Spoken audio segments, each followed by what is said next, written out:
В эфире программа «Новости IT». Здравствуйте! Начнем с событий в космосе. Корабль Crew Dragon успешно приводнился в Мексиканском заливе. Сначала он отстыковался для возвращения на Землю с 4 астронавтами на борту от Международной космической станции. Там они провели полгода. Далее, через 6,5 часов после отстыковки, спускается капсула с помощью парашютной системы и приводнилась в Мексиканском заливе, вблизи побережья штата Флорида. Тем временем Китай вывел на орбиту основной модуль своей собственной космической станции. Беспилотник станет жилым помещением для 3 членов экипажа. Модуль назван Тяньхэн, или «Гармония небес». Был запущен на самой крупной китайской ракете-носителе Чэньчжэнь-5Б. Там разместят не только жилое пространство, но и основной центр контроля Небесного дворца. Именно так будет называться станция. А также в нем будут проводиться некоторые эксперименты. Чтобы полностью завершить проект, потребуется еще 10 пусков. Все планируется сделать к 2022 году. Срок эксплуатации составит порядка 15 лет. В Нидерландах в районе города Эндховен построили 5 первых домов, напечатанных на 3D-принтере. В один из них уже заселились жильцы, местная пара пенсионеров. Они и оценили новый дом. Элиза Луц и Гарри Деккерс, пара пенсионеров из Нидерландов, в пятницу заселились в свой новый дом. Его особенность в том, что все несущие конструкции были напечатаны на 3D-принтере на заводе и затем собраны уже на месте. Новые жильцы остались довольны результатом. Красиво, все очень красиво. И эти неровности на стене, как будто принтер остановился и пошел дальше. Мне очень нравится. Я чувствую себя здесь комфортно. Цвета просто великолепные, очень чистые. Дом площадью 94 квадратных метра был возведен в рамках пилотного проекта Технологического университета Эйндховена. Всего было построено пока только 5 таких зданий, но в будущем инженеры надеются, что эта технология станет на поток. Эта небольшая конструкция позади меня олицетворяет собой огромный шаг в сторону высококачественной промышленной индустрии. Благодаря цифровым технологиям мы принесли в обычное строительство универсальность, устойчивость и заботу о здоровье. По словам авторов проекта, дом полностью соответствует принятым в стране стандартам строительства, а в будущем, по мере накопления опыта, такие здания будут становиться все более сложными. Электронные паспорта в российских регионах начнут выдавать не позднее 1 июля 2023 года. Об этом сообщили в МВД. Выдача новых пластиковых удостоверений личности жителям России, достигших 14-летнего возраста, будет осуществляться на добровольной основе. В МВД добавили, что на первоначальном этапе предполагается выдать не менее 100 тысяч паспортов электронного типа. Помимо этого, по желанию владельца, документ может содержать еще и электронную подпись. Также в ведомстве сообщили, что сервис для борьбы с телефонным мошенничеством запустят в России.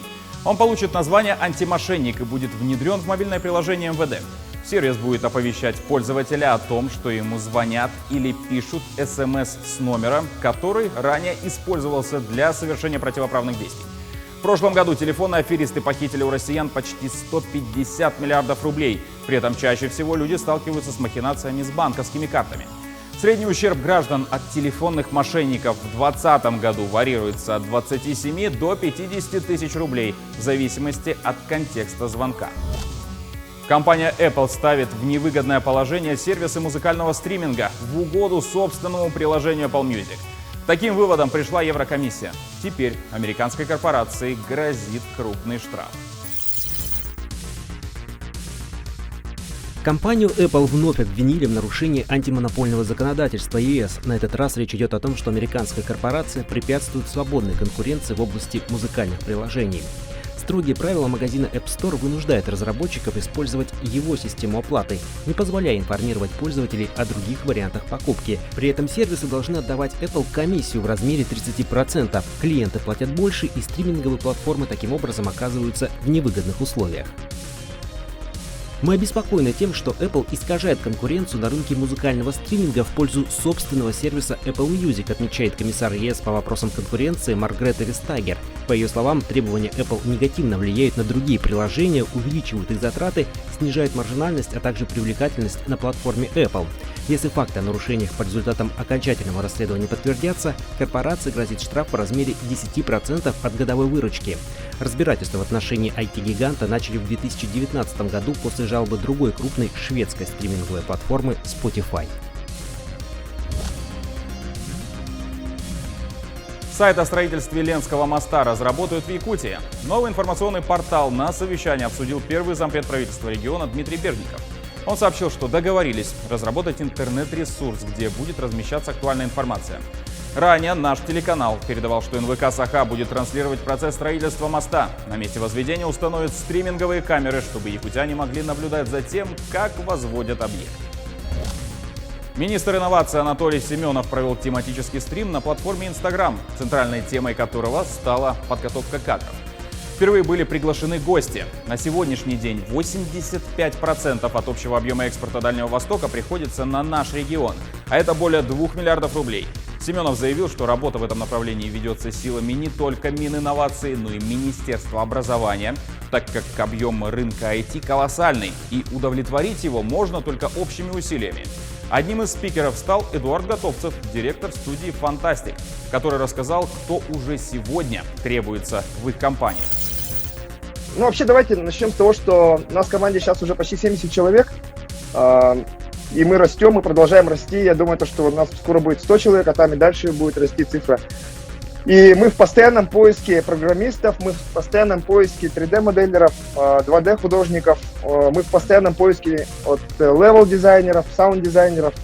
И потихоньку мы открываем новые вакансии. Вот буквально вот на днях мы откроем новую вакансию «Интерьерный дизайнер». Это тот человек, который будет создавать интерьеры внутри игры уже. Ну, то есть с соответствующим образованием, да, и они уже будут свои труды, получается, уже внедрять в игру. Также Эдуард поделился подробностями о нашумевшей игре The Day Before. Дату релиза называть отказался, но в разговоре с министром 2 раза мельком фигурировала осень этого года. На то, что именно тогда выйдет игра, надежды мало. Ребята все-таки замахнулись на невиданные ранее масштабы не только для своей студии, но и для якутского игропрома в целом. А вот что не раньше, это уже можно сказать с уверенностью. Также Эдуард поведал о том, какое положение сейчас занимает еще не вышедшая игра. The Day Before сейчас находится в списке самых ожидаемых игр в мире. Она где-то 13 место вообще повсюду, по всему миру. Мы вот недавно обогнали таких титанов, как Warhammer 40 тысяч, там другие тоже зомби-игры, Days Gone. Ну, в общем, очень знаменитые франшизы. И сейчас мы находимся на 13 месте. И мы растем, мы продолжаем расти очень быстро. И я думаю, что к осени мы будем уже на 2-м месте. Ну а на этом все. Повтор программы ищите на YouTube-канале Якутия24 и в инстаграм-аккаунте як24.ru. До встречи через неделю и всего доброго.